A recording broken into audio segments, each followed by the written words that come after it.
Government माजरत के साथ ये नहीं कह सकती कि एक इदारा मुकद्दस है, सुप्रीम कोर्ट के बारे में कहें कि वो इमरान खान की सुप्रीम कोर्ट है, उसके सामने हम प्रोटेस्ट करें, वही सुप्रीम कोर्ट जिसके सामने एक तारीख हो इनकी उस पर चढ़ाई करने की।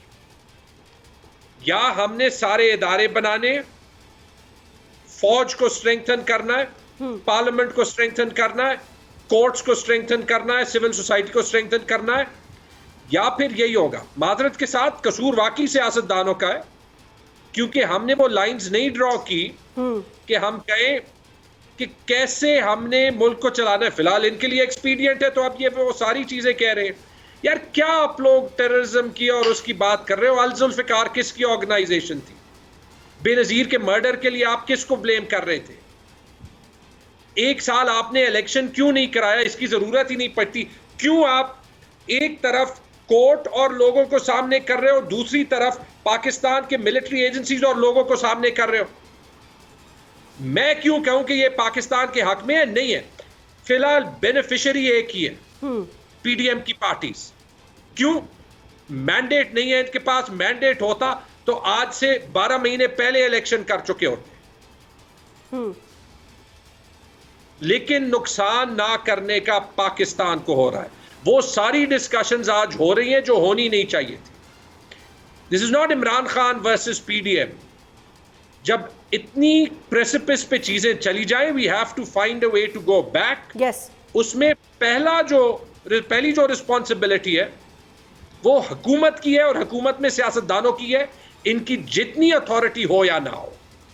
लेकिन तैमूर झगड़ा साहब, एक बात बताएं ना मुझे, आप लोगों ने जलाओ घेराव में या प्रोटेस्ट में आप लोगों ने सारी की सारी मतलब अपना गुस्सा या जो निकाला भी, तो वो अपने अफवाजे पाकिस्तान की तंजीमात पे क्यों निकाल दिया?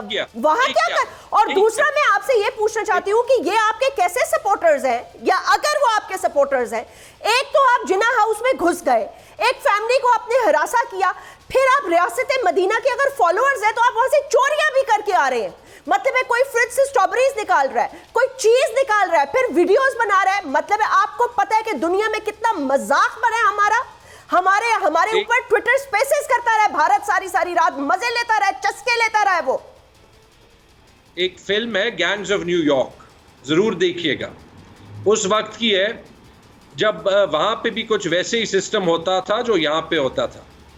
एक दिन जो गरीब लोग थे वो सारे अमीरों के घरों में घुस गए और यही काम किया। एक सेकंड तैमूर झगड़ा साहब, फिर अमीर लोग सिर्फ एक सेकंड नहीं आपको मैं बात जरूर कंप्लीट करने दूं। तो आपको अमीर लोग और नहीं नजर आए क्या लाहौर में, इस्लामाबाद में किसी आप सियासतदान के घर में घुसे? मैं जवाब दे रहा हूं ना, मुझे बात कंप्लीट करने दे। ठीक है, अगर हमने पाकिस्तान को ठीक ना किया तो हम में से किसी के घर सेफ नहीं होंगे। तो अब नहीं है ना। और जहां पे मिलिट्री इंस्टॉलेशंस पे अटैक्स करने की बात है, ना सिर्फ मुजम्मत की, मुझे एक सिंपल सवाल दे दे, मैं अपने क्लोजेस्ट सपोर्टर को कह दूं जाके किसी मिलिट्री इंस्टॉलेशन पे अटैक कर दो, वो करेगा? चाहे वो मेरा भाई हो।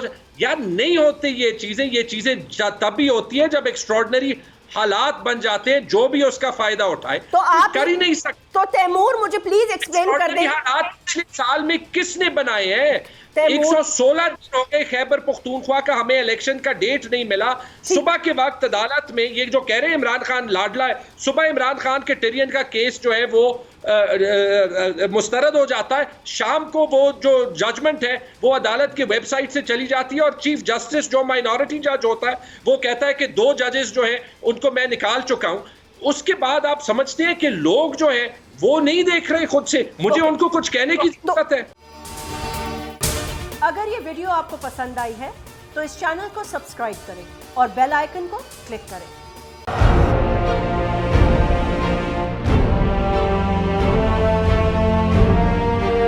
अदालती अहकामात के बावजूद कराची में शोएब शेख के घर को गैर कानूनी तौर पर मिसमार कर दिया गया है।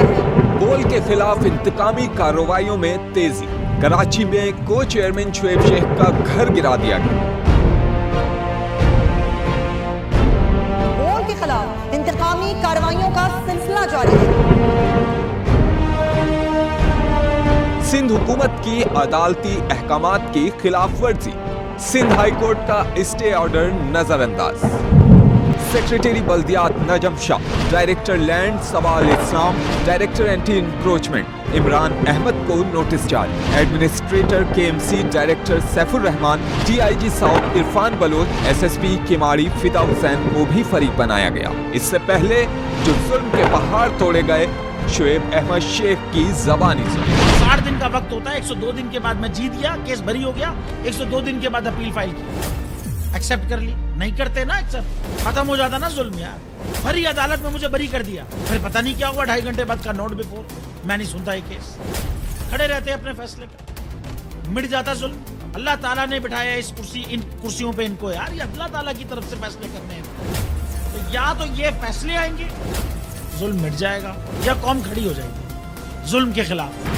हर मुश्किल के बावजूद बोल हकीकी सहाफत करता रहेगा।